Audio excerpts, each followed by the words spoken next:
What's up, everybody? Welcome back to Stacking the Box College Football Edition, Week 12 preview.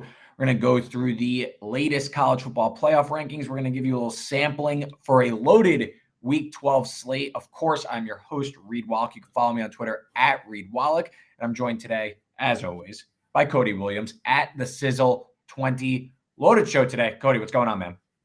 Dude, I can't believe it's November, mid-November. We got 2 weeks left of the regular season. Like, what is happening? Time is just I just got done watching Loki, which is a show all about bending time, and I'm wishing we could bend time a little bit and go back to the start because it's going by too quick for me.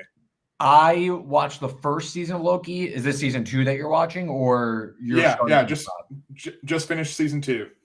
I'm out on Marvel. Once they went too much into the multiverse, kind of lost me there. A little for a superhero thing, a little too far from reality for me. So I think I'm out on Marvel altogether. But we're getting a little sidetracked, right?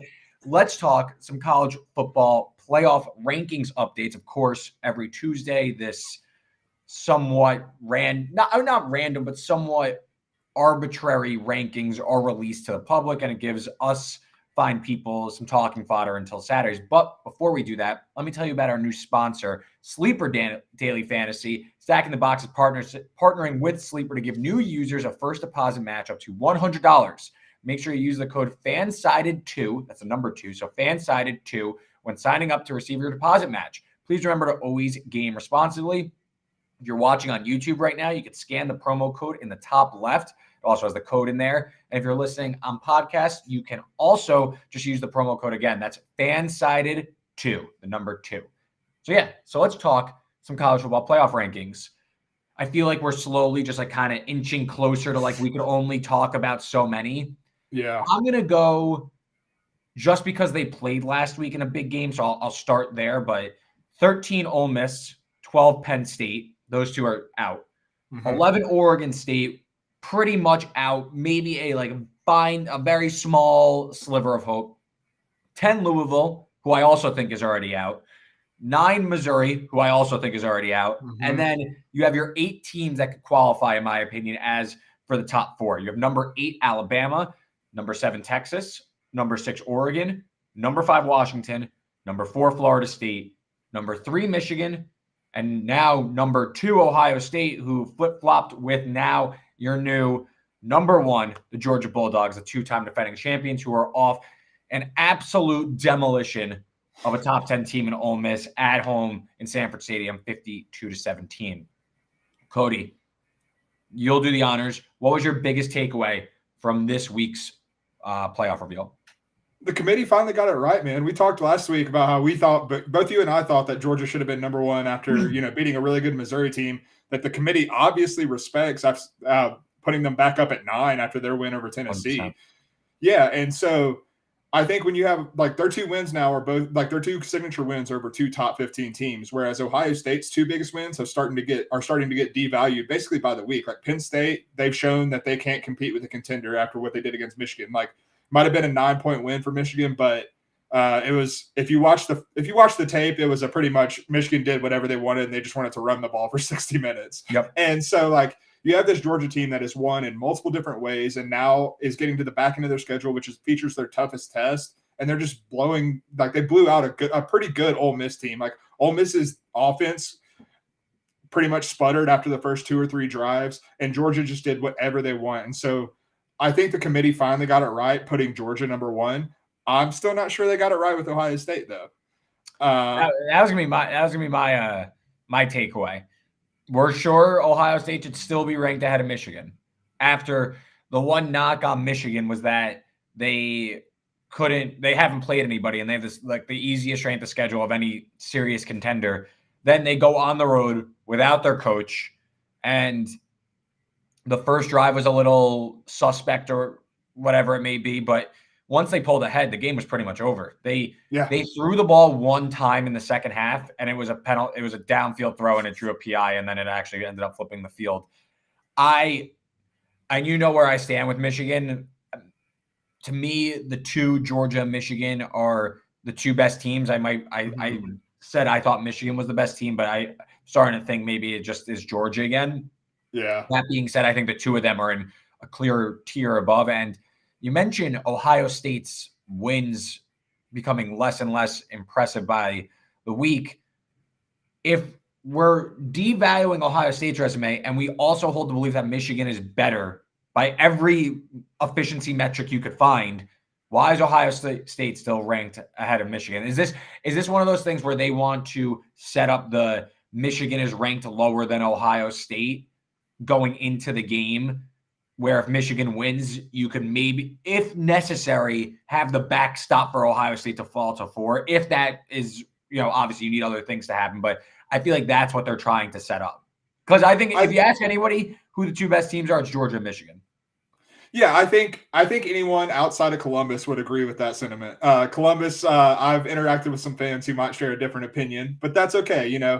Support your team. But I agree with you. Like Michigan, to me, like what I think the committee is doing, because they flashed it on the screen last night during the show, the rankings reveal, and it was Ohio State still ranks number 1 in strength of record. I think strength of record is one of the most fraudulent metrics that the committee uses to do this. Like, it just bothers me that you're not going to value the big wins as heavily as mediocre wins. You know what I'm saying? I just feel like it doesn't do a good job of that. What is the obviously you have your Penn State and your Notre Dames are your kind of anchors, but what are your middling wins that are propping you up and holding you to a higher standards, like Bowling, Rutgers? And Rutgers, and then Rutgers, which is a game when you look back at it, we talked about it for 3 quarters. Rutgers was in that game and threatening for an upset. Michigan beat Rutgers on the road. Yeah, and then you have the Maryland game. Sorry, no, Ohio State's on the road, but still, forget that. No, you're fine. And but to me, it just Rutgers had Ohio State on the ropes, and then Ohio State pulled away late. Michigan beat Rutgers into submission. Yep. We're going to see Michigan play Maryland this week. Ohio State was down early in the second half to Maryland, and then Maryland just started their complete collapse as a program. That seems to be currently ongoing. Yeah, and that tailspin's still in, and that was in week 5. Yeah, exactly. And so I just don't see you're talking the middling wins when you look at the final box score. Yeah, they look fine, but anyone who's watched these Ohio State games against these middling teams, they can't be impressed with it, especially to the degree that we've seen Michigan just completely pace these middling teams. Georgia, pace 2 very good teams. That Missouri game, the final score was only, a 9-point margin, but they were in control of that game. And once they got ahead, it just didn't feel like Missouri had enough to catch up. And then Ole Miss, they were just dead in the water after the first quarter. So I just don't understand how Ohio State measures up to these 2 teams. And honestly, if you put Ohio State up against the Florida State or even Washington, I don't see how I think that's more of a debate between 3, 4, and 5 teams in my eyes than I think it is between the top 3. What did you think of the committee leaving Florida State at 4 and Washington at 5, given that Florida State takes care of business, a competitive game against the Miami team that is obviously getting weaker and weaker by the week, whereas Washington, competitive game as well, but in reality probably should have won by more than the final score line stated. They had a touchdown that they dropped. Deshaun Jackson short of the end zone. They also had a late field goal blocked with less than 2 minutes left that would have made it a 2-score game. They ended up getting the stop. They still win by 7. So Washington, we'll talk about the game against Oregon State this week, but for right now, just saying locked in on this week, do you think that Washington should have leapfrogged Florida State? I think I'm probably letting my bias bleed in a little bit because I've been big on Florida State all season long. I think eye test wise, I still think Florida State passes the eye test just a little bit better than Washington. But when you're talking eye test, it goes back to what you said. These rankings are so arbitrary at this point because there's no consistency. Because eye test wise, I may think Florida State's better, but I would probably say Washington has the better top to bottom resume because of the league that they've had to play in and some of the games that they've had to play in. Their win over Oregon is better than Florida State's win over LSU, pretty clearly. Yeah. And the win over Utah, and Washington's played a pretty tough schedule at this point. It's only going to get tougher from here on out. Like you said, they've got Oregon State this week, but there's no consistency with these rankings. And so it's hard for me to say what the committee should have done because I don't think they're using consistent metrics. But to me, I still think eye test wise, Florida State passes it just a little bit better. I think they're a more complete team. I think that when they're clicking on all cylinders, I think they are a more dangerous team than Washington. So that's why I would have them at 4. But I understand why it's a debate because Washington has passed more tests, has the better resume, like I said, than Florida State does. I would have flip-flopped it this week, especially for like leaning into the TV side of things. Yeah.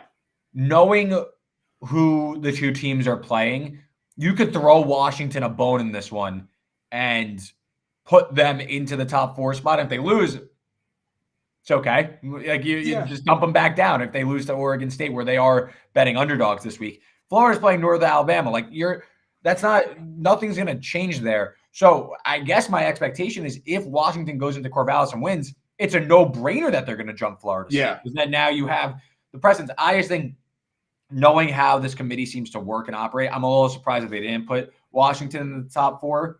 Because to me, yeah, if they win this week, they're going to be in. If they beat Oregon in the Pac-12 championship, then they're going to be in. Obviously, they beat Washington State in between.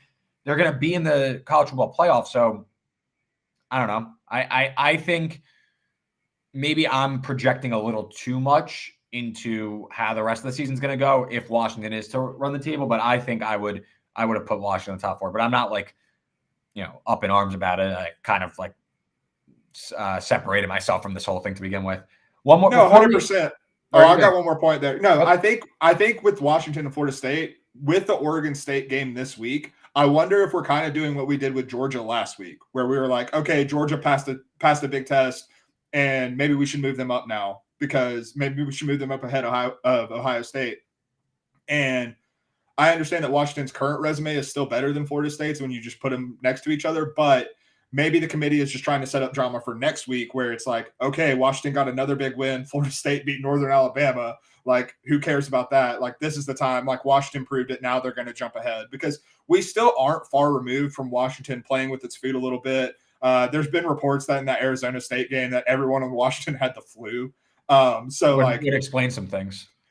A lot of things. Yes, correct. They played like it. That's for sure. Whether they did or not remains to be seen, but they played like it. But I think that it's as like in our role as like providing analysis, I think we are sometimes too quick to put a team ahead of another team, particularly when the committee is not just trying to make rankings, but also trying to make a TV product that they're trying to sell and create drama with. So that would give them drama for next week's show when the drama for this week's show was, oh, is Georgia going to jump ahead of Ohio State? And then they finally did. So I think it's kind of like a very similar pattern. Makes sense. Before we move on to the Week 12 preview, I want to talk about Alabama. Smoke Kentucky on the road. Game was never in doubt. 49-21. Jalen Milroe continues to get better with every passing week. He goes 15-22, 234 yards, compiles 6 total touchdowns in the game. Again, Alabama wins 49-21. Cody, I know you can't move Alabama up so far, but are you starting to think of this team as maybe, obviously they are going to need to win their 2 remaining games. They play Chattanooga this week. I think they'll get through that one okay. And then they're playing the Iron Bowl against Auburn. And then, of course, it is an already confirmed SEC championship game against Georgia. Look-ahead lines are now showing like 3s. Do you see Alabama as a team that is maybe on a rocket ship and gonna maybe give Georgia the test that they haven't had so far this year? And maybe that's where the three-peat is stopped before the playoff even starts. And Alabama takes Georgia's spot because there is a chaos scenario where you get an undefeated Michigan or Ohio State, a undefeated Florida State, a one-loss or undefeated Pac-12 champion, and then it's Alabama because they beat Georgia, and all of a sudden Georgia's out of the playoffs because they have very limited impressive wins. They don't have a conference championship, and they're a one-loss team. Are you starting to believe in that fact, or you still think like this is Georgia and then a little drop-off and it's Alabama? I still think there is a drop-off. However, I think both things can be true because I think Alabama is shaping up to be the biggest test and the biggest hindrance to a three-peat outside of the playoff itself for Georgia. Because, I mean, like you said, Alabama just looks like a different team than what we saw at the start of the year. They are not the same football team. Jalen Milroe is not just progressing in terms of his talent, but you can see his confidence and decision-making improving with each passing week. Like, he always used his legs as a weapon, but he's using them much more, like, decisively and to set up things now. Like, there was a play in that Kentucky game where he rolled out and the defense crashed, and then he found someone over the intermediate parts of the field. Whereas we're seeing him early in the season, we're seeing him take off on that play. You know what I'm saying? And I just think that I think with the strength of that defense, which I still don't think is as good as Alabama defenses have been in the past, but that's a very high bar, so it's still a very good defense. I still think Georgia can score in them. I think we're looking at more of a shootout Georgia-Alabama game, which isn't necessarily what we're kind of accustomed to when we've seen these two programs clash in recent years.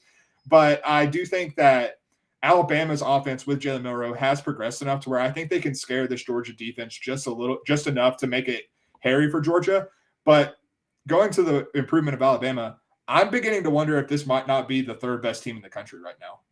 Like Georgia, Michigan, and then Alabama. And like I honestly think that might be where we're at with how much Alabama has improved.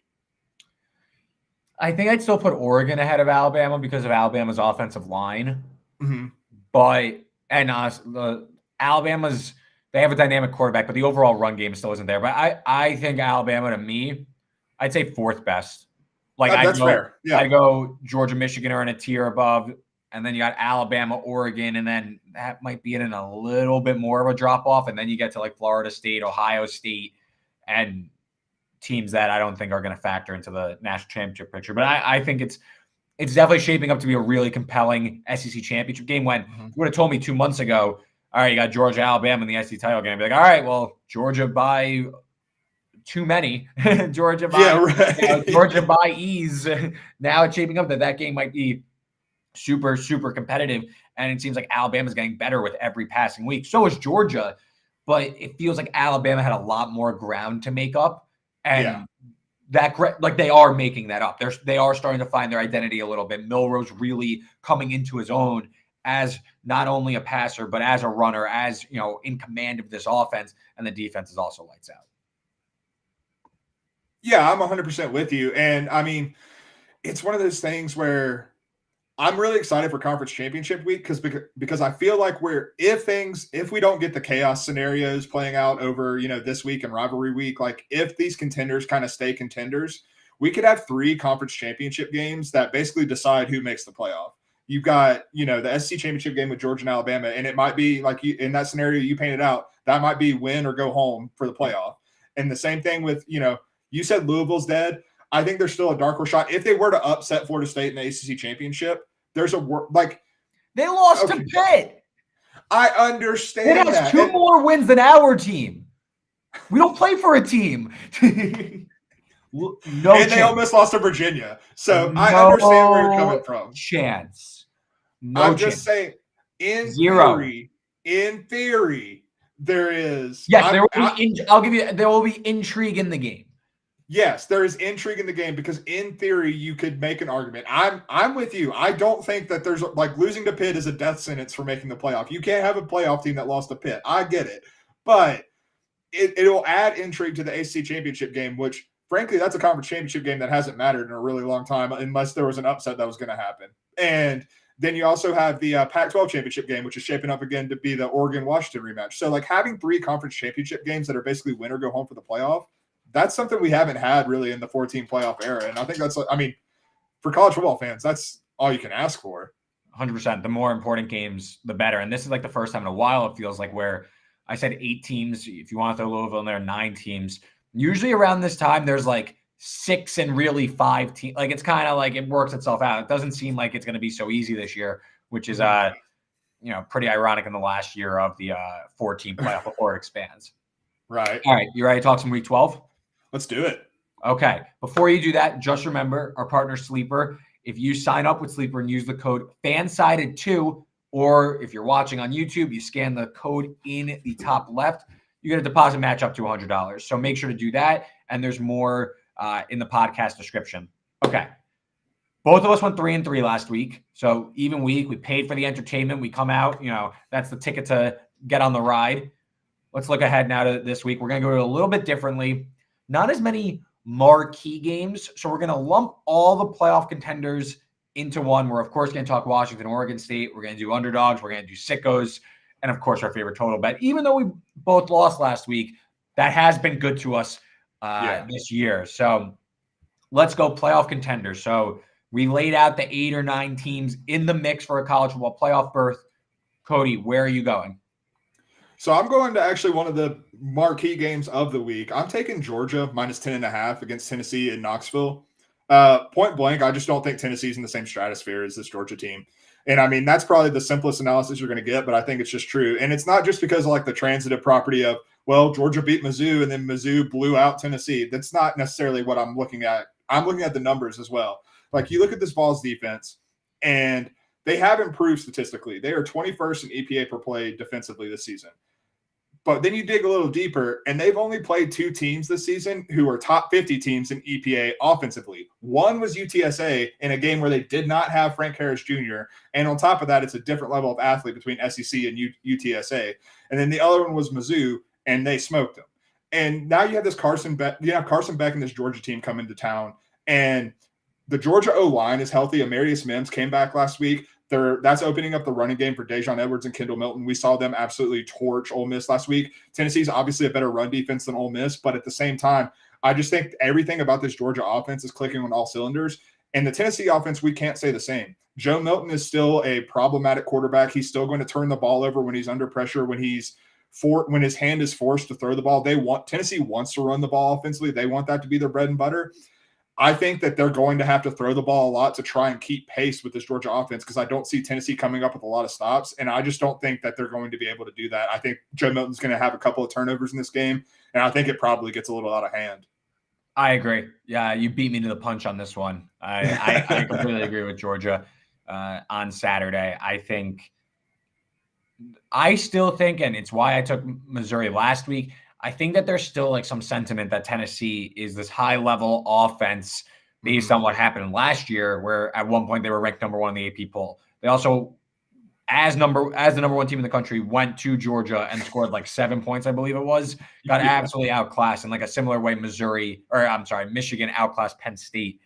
I completely agree with you. I think Tennessee is in for a brutal, brutal game. You can run on Georgia more so than in the past, and maybe Tennessee wants to establish the run and get this going. But I think the real issue is the Tennessee secondary is still unproven, and we've seen when they could play vertical offenses, and even not even that vertical, but teams that have a competent or a passing with a pulse, they could get the ball down the field, and you're running into an absolute buzzsaw in this Carson Beck-led Georgia offense that has Brock Bowers back, has a fully healthy Ladd McConkey. I mean, they're number 4 in EPA per play this year. I just think Tennessee falls behind, and I don't trust Joe Milton, like you said, to throw them back into the game. So I think they're going to have to abandon the run, and that's going to go against them, and then Georgia can pull away. So I like the Bulldogs here to win comfortably. Mine, I'm going to go Texas, Iowa State under 47.5. We've seen Texas throughout this year as a favorite struggle to put up big numbers and really like step on a team and blow them out. And I think that's going to play into Iowa State's hand. We got Iowa State, who's usually very strong as an underdog under Matt Campbell, not laying many points here, but it's a low total. They play at a bottom 20 pace in terms of plays per minute. So they're going to want to slow this down. They can't really run the ball. They're outside the top 100 in terms of EPA per rush. They have this emerging passing game. It's not really super efficient. They can hit a few big shots. We're going up against a really stout defensive line in Texas. Far more athletes on that side of the ball. I think, though, where the inflection comes is with this Iowa State 3-3-5 defense that's top 25 in EPA per play. I think they're going to limit Texas' explosiveness, especially now that Texas lost Jonathan Brooks, their star running back, to a torn ACL. I think this game is going to be super rock fighty. I don't know if I'm going to go for the outright upset. I just like the under because I struggle to see Iowa State putting up many points against this Texas defense that I think is, I don't know about elite, but very good. And I think Texas, though, is going to struggle to get points up as well. I see Texas winning this one like 20-17, like a tight one on the road. Ames is a weird spot to play. Yeah, it is. Tight game. Texas, they struggled last week on the road to close out TCU. That game went under the total. I think Iowa State could maybe make this more into a rock fight and have a chance to win. I don't know if they will win, but I think have a chance to win late. Probably cover, but I like the under as my favorite bet in this one. What do you think about that? No, I absolutely love it. The Brooks injury is where I came down on this. Like that's I don't know if you said, I can't remember if you said that was the inflection point, but it's the inflection point for me is the Brooks injury because with Iowa State's defense, like I don't think they're going to be able to keep Texas's explosive playmakers all the way in check. Like I just think they have too many when you look at A.D. Mitchell, Xavier Worthy, Jatavion Sanders, even C.J. Baxter, who's Brooks's backup. Like there's still too many explosive athletes that Iowa State just can't cover for 60 minutes, in my opinion. But I do think the defense is strong enough and well coached enough to be able to not allow Texas to do whatever it wants. And I think without Brooks, that means that a lot of Texas drives are going to stall. And even if Texas completely manhandles Iowa State in this game, like if Rocco Becht and this Iowa State offense aren't able to do anything, I don't see Texas putting up a big enough number to where I think this total is really that in play. Like I see this game being played in the high 30s or low 40s, not, in the 48, 49 range. Texas as a favorite this year has gone under the total in 8 of 9 games. So what does that mean, right? That's kind of like, oh, but that doesn't necessarily matter. There's different teams they're playing, all that. To me, what it says is that this team struggles to absolutely blitz the inferior opponent. It says to me more that they're cool leaning on their defense and kind of bully balling you and more overpowering rather than going to put a big number on the scoreboard and hit a bunch of explosive plays, while the defense also does what they have to do and shuts down the opposing offense. So to me, Texas as a favorite, I'm always kind of have an eye on the under because that's just how they've been playing their games this year. It's definitely, they're not looking to chuck the ball around the yard and, play at a fast tempo and run up. They're looking to kind of methodically move down the field. So Texas has been more of a under team when they're favored. Yeah, and I think you can get a good number on Texas because of that too. I think they put totals that are just frankly too high because of the explosive playmakers that they have. And, odds makers look at that and they know that they could get burned pretty quickly if Texas does start humming with these totals. But at the same time, that's just not the way Sark is running this offense right now, like you said. And so I think it's a really smart play if the number's right, and I think it is for this game, I think it's smart to give a first look to the under at a Texas game right now. Absolutely. All right, let's talk favorite total. Again, we went 0-2 last week on this one, so let's see if we could turn this around. You're going Big 10. I'm going Big 12. You go first. Yeah, so I'm going to another playoff contender, actually. I like the Michigan-Maryland under 50.5. I talked about it earlier when we were talking about, Ohio State's win over Maryland. Since that game, Maryland's just been in a tailspin. I'm still a little bitter over last week as I had Nebraska plus 2.5 as my upset pick. And if Jeff Sims and Chuba Purdy hadn't had to come into that game for Heinrich Harburg, I would have hit that pick. But Jeff Sims really loves turning over the football, and that really bit me. But that got Maryland a 13-10 win over a Nebraska team with its backup quarterback in there. Now you have a Michigan team coming to town, and there's two things I know. One, Michigan's defense is going to make life absolutely hell for Talia Tagovailoa in this game. They're going to pressure him. They're going to get after him. And when Talia has been pressured this season, we saw in the second half of that Ohio State game for Maryland, he just completely crumbles. He throws interceptions. He makes a lot of ill-advised decisions. And so I just don't see this Maryland offense doing a whole lot. And then on the flip side of that, Michigan knows that the Ohio State game next week is their bread and butter, not this game. They are going to just outclass Maryland. And I expect this game to play out similar to what we see in a lot of spots like this when there's a rivalry game ahead and an opponent who's just frankly inferior, where Michigan jumps out to something like a 31-0 lead in the first half and then just sits on it. They just run 3 yards in a cloud of dust for the rest of the game. And I just don't think they have any desire to do anything but get out of this game healthy. And so I think 50.5 is just way too many points for how little I think this Maryland offense is going to do and how little I think Michigan's offense wants to do for 60 minutes. Yeah, I think it's all hands on deck next week. I think this is get up, sit on it, service academy. What they did to Penn State. The only concern is if Talia Tagovailoa starts throwing it to the wrong team. I don't know what color jerseys Michigan's going to be wearing on Saturday.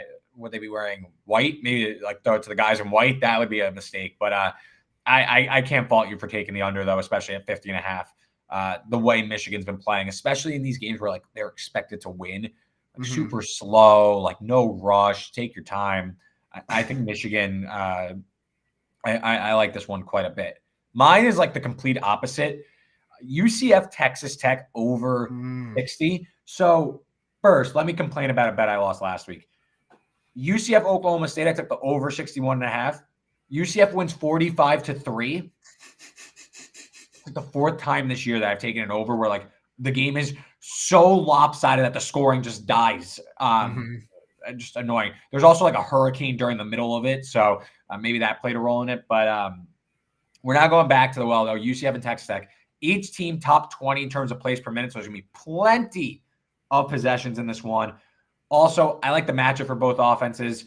Both teams have had quarterback injuries throughout the year. Brennan Morton for Texas Tech, I think he's like just as good, if not better, than Tyler Shuck, the week 1 starter for Texas Tech. Morton was dealing with a shoulder injury. He's been back, led him to 2 wins. But this team is really baked around the run anyway with Taj Brooks. Team is top 25 in EPA per rush.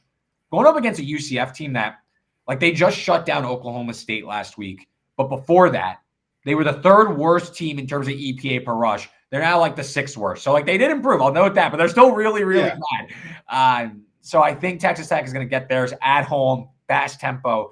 But on the other side, I think UCF, this offense has been able to score on pretty much anyone, whether it's a banged-up JRP, whether it's McLean, their backup.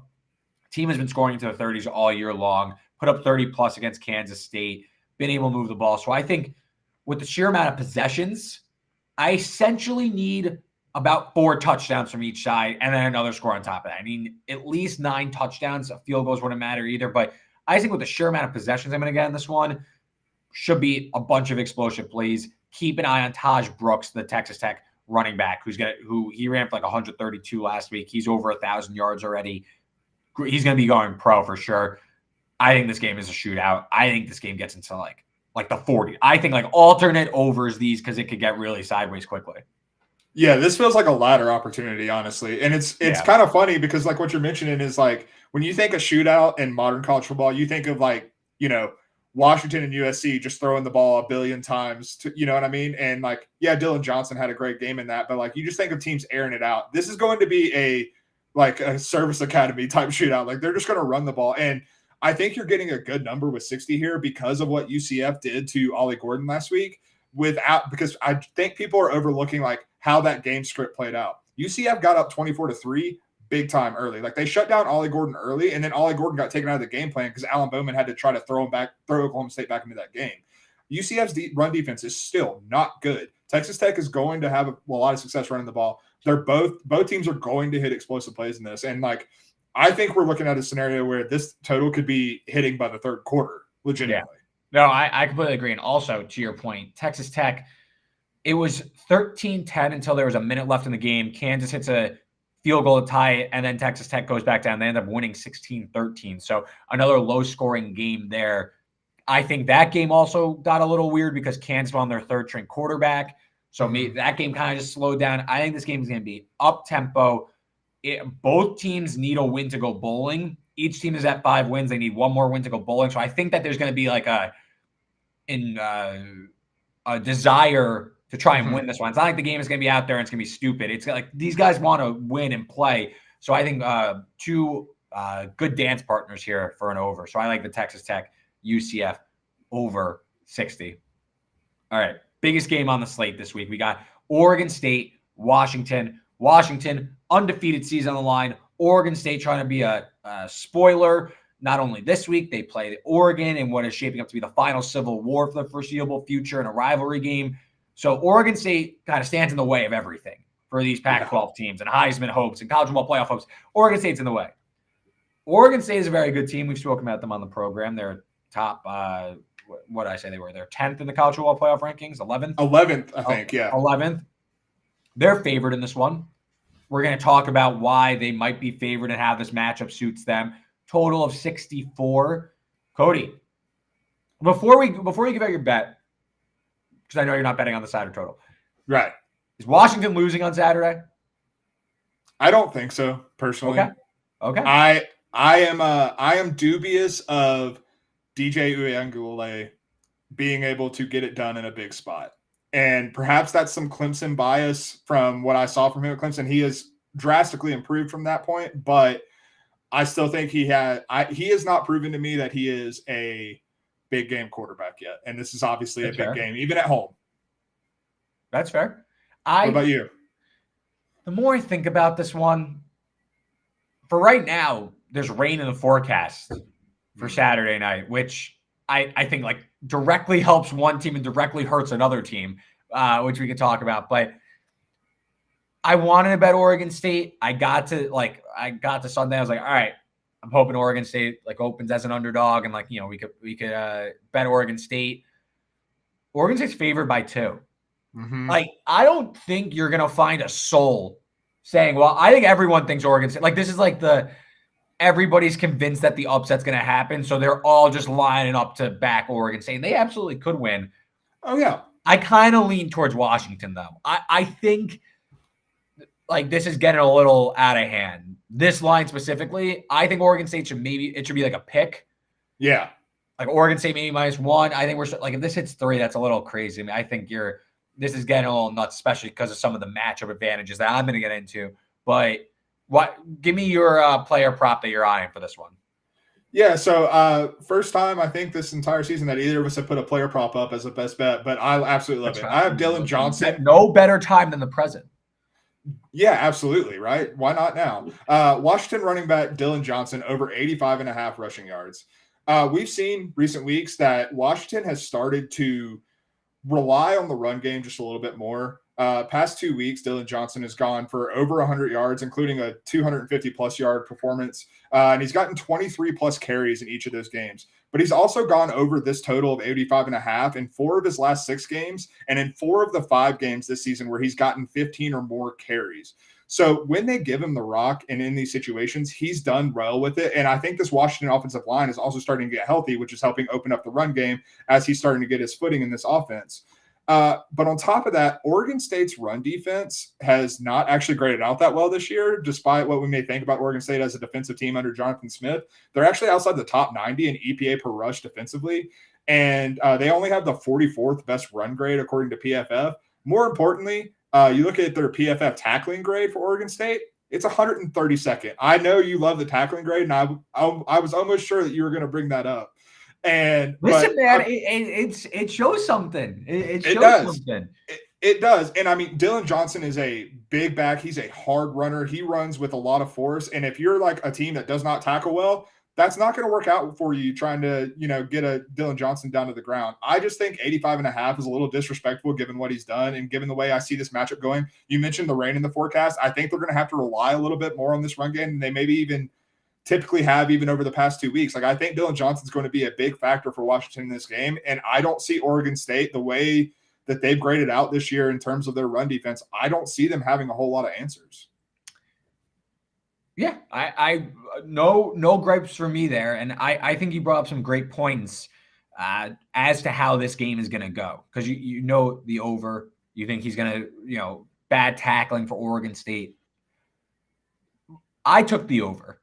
The rain is starting to give me a little bit of pause, but I believe that each offense is set up for a ton of success in this game. I think each team's strength matches up very nicely against the other team's weakness and vice versa. Where would you like for me to start? Would you like for me to start with the Oregon State offense or the Washington offense? Oh, let's start with the Bees. Okay. Gotta give the Bees some love. This is arguably the best running team in the entire country. Damian Martinez averages 6.59 yards per carry. Deshaun Fenwick averages 5.8 yards per carry. They have, I believe it's 4 seniors on the offensive line at top 5. They're number 1 in run blocking in terms of PFF. So I think they're bowling forward no matter what. And I will say, for all the concerns we have for DJU Uiagalelei, he's not super accurate, but he's gotten very good in this offense specifically. The play action deep shots. He's turned into a very, very nice downfield thrower. Team has only allowed 13 sacks this season, and DJU, I'm sorry, I'm reading off my notes here, but he's completing more than 52% of his throws of more than 20 yards with 19 big-time throws to 3 turnover-worthy plays. So, again, it's not he's only completing 1 of 2, but those are 20-yard passes. Those are not easy. This isn't like, we're talking like underneath. DJU, most of his throws are coming on deep shots because what Oregon State does in Jonathan Smith's system, handoff, set up the deep shot. Get ahead of schedule and set it up. So Washington's defense, 3rd worst defensive line yard mark in the entire country. They are outside the top 120 in terms of success rate allowed and EPA per rush allowed. I think Oregon State is going to be able to run up and down the field. Just go up and down. Yeah. I think that helps Oregon State's case because I think they're going to have no choice but to get into a shootout with Washington. But they could go on 6-minute drives. I think they're going to rip off too many big runs to make it a 6-minute drive. I think Oregon State's prerogative is, hey, we want to keep Penix on the sideline. Let's just try and run up and down the field, get the clock moving. I think they're not going to be able to because they're going to run for too many touchdowns. Yeah. That being said, on the other side, Oregon State, I mentioned this before, I think their secondary is super suspect. Yeah. Anytime they've played a decent passing offense or a dynamic offense, cooked. Yeah. Went to Pullman to play Cam Ward, 380 yards. Noah Fafita threw for 275 and 3 touchdowns. Granted, those both were on the road. Also, true freshman Mendoza comes in for Cal and scores 40 on Oregon State's defense. Now you're at home where Oregon State absolutely thrives in the Jonathan Smith era as a favorite. Oregon State is 14-2 against the number as a home favorite in the Jonathan Smith era. So Oregon State's a wagon in Corvallis, 100%. But the secondary is a super big concern. They lost 2 pros there, and you're obviously going up against arguably the best passing offense in the entire country. Penix leads the country in passing. They have 3 future pros at wide receiver. McMillan came back last week, so they're all healthy. I think both, and even with Dylan Johnson now becoming more and more of a factor, I think Oregon State's going to score. I think Washington's going to score. I don't have a strong feel for who's going to win. I think it's a true coin toss. I think it's going to come down to like who converts that 4th down, who makes the one mistaken turnover. That being said, I'm going to go over 64 as my play.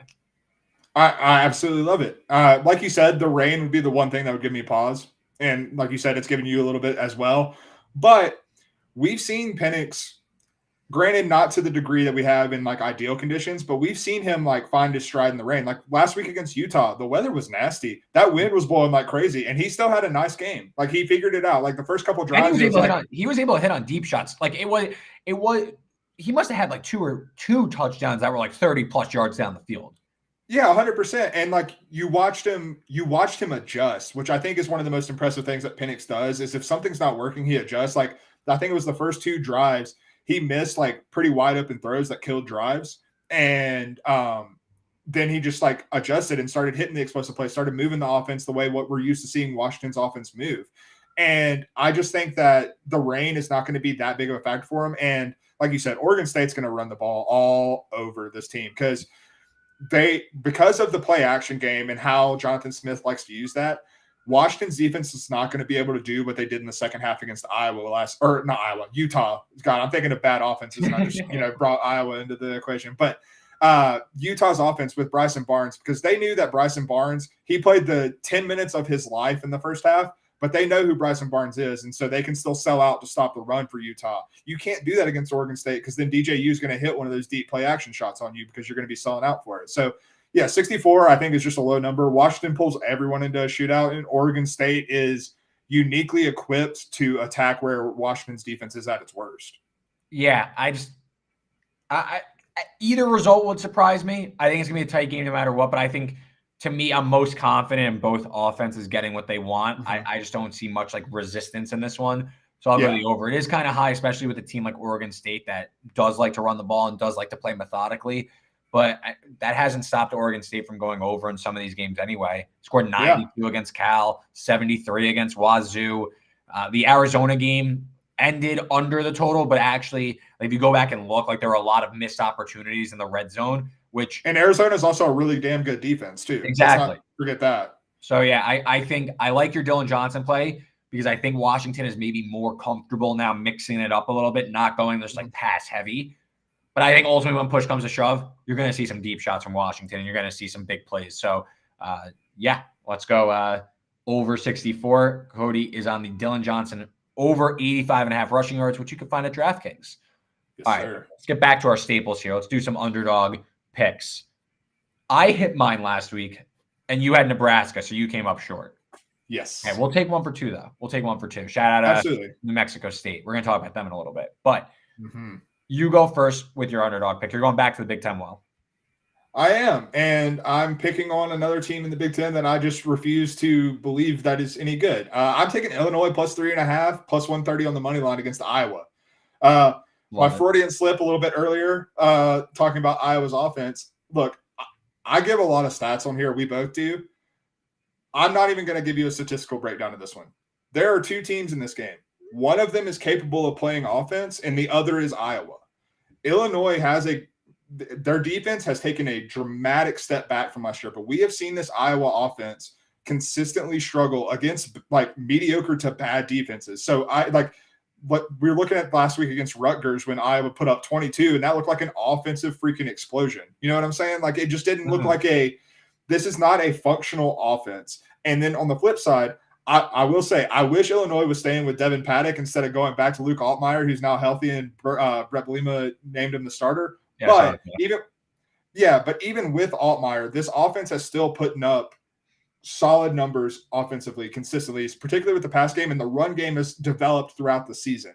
And Iowa's defense remains quite good, but I think Illinois has enough ways to attack that they're going to be able to put up a total in the high teens, low 20s, perhaps. And I don't think this Iowa offense is capable of matching that when they're not getting set up advantageously like Rutgers did constantly.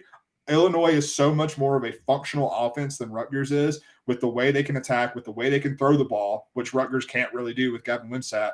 And I just don't see why. I don't see how this Iowa team is more than a field goal favorite against any team that is halfway decent. Like, I would consider like halfway decent being like a team that is threatening to go to a bowl game. I don't see how they're favored by more than a field goal over any team in that situation. To help your case, it looks like Cooper DeJean, the stud at cornerback and punt returner, he's going to be out for the rest of the season. Oh, wow. I didn't even know that. And so, make it even more. Illinois, I have their under 6.5 win total, and they just won't die. I think they've won 4 of their 5 games so far by 1 score in the final minute or in overtime. So that's getting annoying. But I can't fault you for taking them. I think any Big Ten underdog when they're not playing Michigan, Penn State, or Ohio State is a pretty decent bet. I don't see any fault. I don't see any faults in that. So I don't hate that. Mine, this one's a big one for me. I got UNLV to win the Mountain West, and I think that I think they're going to do it. I think they're going to win the Mountain West. I think they're going to go to Colorado Springs this weekend and beat Air Force. I like them +3 and on the money line. Air Force lose to Army, lose to Hawaii on Saturday night late. We're going to talk about where that game was being played. But in that loss, they didn't have their starting running back, Michelle. They lost their starting quarterback, Larrier, to another injury. So Air Force on a 2-game skid. Still in the mix for a Mountain West title, though, but they're running into an absolute buzzsaw. That is Barry Odom's UNLV Rebs. Jaden Maeva, Ricky White. This offense is absolutely electric. I think that, they're top 20 in yards per play. They're top 20 in success rate. And you look at the other side, like where UNLV has struggled is in the secondary. They've really been bottom 20 in terms of explosive pass rate. I know that maybe Air Force will be able to take a few shots in this one, but the strength is on this defensive line. They're right around 50th in terms of defensive line yards. They're top 30 in yards per carry. So the big men up front actually could hold their ground against this Air Force defense. I like UNLV in this game. If Larry doesn't play, I like it even more. I just think these are 2 teams going in opposite directions. Now let's talk about the scheduling spot because this is interesting. UNLV played at home Friday night against Wyoming. Won pretty handedly. Went up 21-0 early, got a little nervy. They ended up pulling away and winning. Air Force played Saturday night in Hawaii, have to fly home for what is, I believe, a 1:30 local kickoff with a day less of rest. Yeah. There's a lot of things going against Air Force. I don't know if Larry is going to play. Even if he does, I do still like it. Obviously, if he does not play, I do think it's a significant drop-off. I just think momentum's with UNLV. I think they're going to get over the hump here, and I think that they're going to go to the Mountain West title game. So let's go Rebs. I mean, I could not love this more. You got your upset pick in, but I had this one circled as one of my possibles because I'm telling you, man. I'm telling you. Even if Larrier plays, I still think this is probably closer to a pick 'em than +3. And then on top of that, if you take Larrier out of the equation, like you were saying with UNLV secondary, the thing that is set, like when Larrier has played this season, the thing that has like elevated Air Force's offense has been his ability to hit deep shots, hit some explosive plays in the pass game, which we haven't really seen, obviously, from service academies. We're used to seeing pretty much almost exclusively run, like 80% run rate. And when you get to the backup at Air Force, I think that element of the offense almost completely goes away. I just don't think that they have the ability to attack that UNLV secondary. And as such, the UNLV front 7, which is its strength on defense, is able to get after it and run downhill and attack the run in the triple option. I think it sets up beautifully for UNLV. Okay, I'm just gonna run through because I will note UNLV's after, but this is Air Force's schedule this year. Tell me Oh, yeah. when you can find like an above average offense, because like I just said, UNLV is top 20 in yards per play. Yeah. They Robert Morris, who's an FCS team. All right, Played stop. You Sam found Houston. one. They played 2 wins Sam Houston State. They played Utah State, who brought in a true freshman for his first run in that game. Played San Jose State, who was struggling early in the year. They're much better now. San Diego State, terrible. Wyoming, snail. Navy, who we know sucks.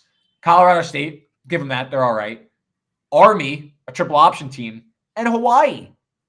Talk about one of the easiest schedules in the country. And I know you're going to say, oh, well, like UNLV didn't play anyone outside Michigan, which, like, that's not their fault. Beat Bryant. Did beat Vanderbilt, who has fallen off a cliff now, but that's still an SEC team. Went to UTEP and won. They also played Hawaii, Nevada, Colorado State.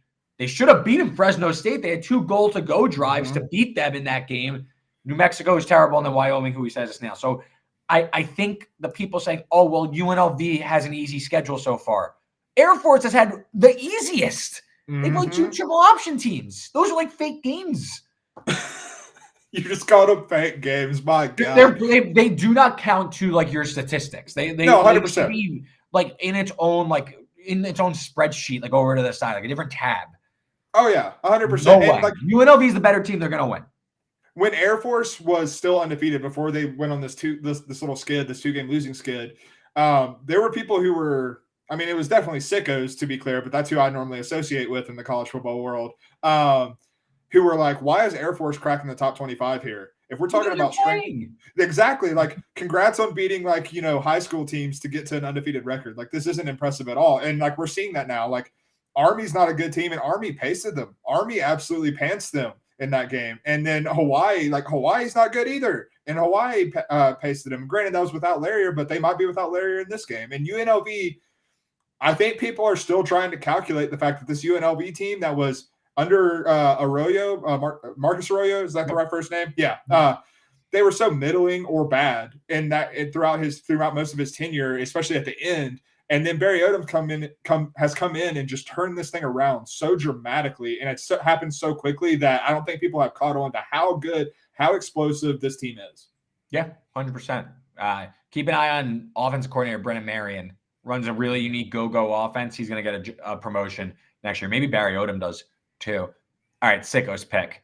This is pretty sick. We're going to random non-conference games in week 11 or week 12. Sorry. All right, Sickos Pick number 1, Cody. Give me Liberty minus 27.5 against UMass at home. Liberty is undefeated, 10-0. Absolutely rolling under Jamie Chadwell. Liberty's offense, it's just Jamie Chadwell greatness, man. They are the 5th best offense in terms of EPA per play this season, and they're top 5 in both EPA per rush and EPA per dropback. They are just absolutely cooking with Caden Salter at quarterback. There were some questions about him earlier in the season, but he's kind of come around. Then on the flip side, you have UMass, who I think we thought with some of the transfers that they had coming in this season from Power 5 programs, from bigger Group of 5 programs, that they might take a bigger step up. This is still one of the worst teams in the country. The Minutemen are not good. And what we've seen from Liberty since Jamie Chadwell took over at the beginning of the season is that they are not just winning these games to get to 10-0. They're not like a Tulane where they're playing close games. They are absolutely blowing out inferior competition. And UMass might be the most inferior competition that they've seen in quite some time. And so at home, with the chance to, I would suspect that Liberty has a chip on their shoulder being a 10-0 team that's still not being ranked inside the college football playoff top 25. 100%. Why? I don't know. And I think they're just out to prove points now, and giving them less than 4 touchdowns, I'm absolutely taking that. I think Liberty probably puts up a 60 burger in this game. Yeah, Caden Salter has been lights out this year, and UMass is just like kind of circling in the drain. But slight improvement for Don Brown's bunch this year. Slight improvement. All right, mine, taking Auburn minus 23.5 against New Mexico State. You're probably saying to yourself, Reed, took New Mexico State to win outright last week. But you're going against your boys now? There's reasons why. First, Diego Pavia got banged up in that New Mexico State win against Western Kentucky. What New Mexico State now controls their own destiny, and I believe locked up a spot in the Conference USA title game. In what world is New Mexico State trying to put up a number in this one? Why is New Mexico State even trying? Why would Pavia play in this one ahead of a Conference USA regular season finale and the title game? No incentive. No. Meanwhile, this is an Auburn team, 6-4. It's been an all right season, nothing special. First year Hugh Freeze.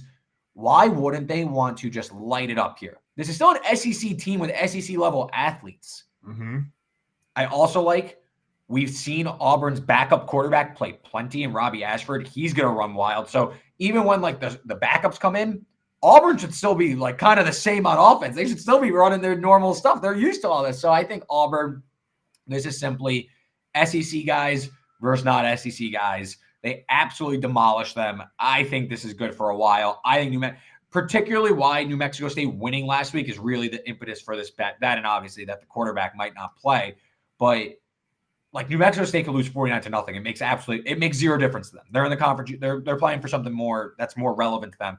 Auburn, they're trying to get into a better bowl. They're trying to put up some nice numbers and pad their stats. So I like Auburn minus 23.5. So the first time when I first saw this, that you had this down as your Sickos pick, my first thought was taking Auburn the week before the Iron Bowl would not be my move. And then I thought about it more, and your point about Robbie Ashford is where I came down on it. I actually think Robbie Ashford, when the backups come in, when they have, a 25 or 24-0 lead or a 31-0 lead, like I think Robbie Ashford might have more success against this New Mexico State defense just taking off and running. Like I think Robbie Ashford could have some really explosive runs in this game.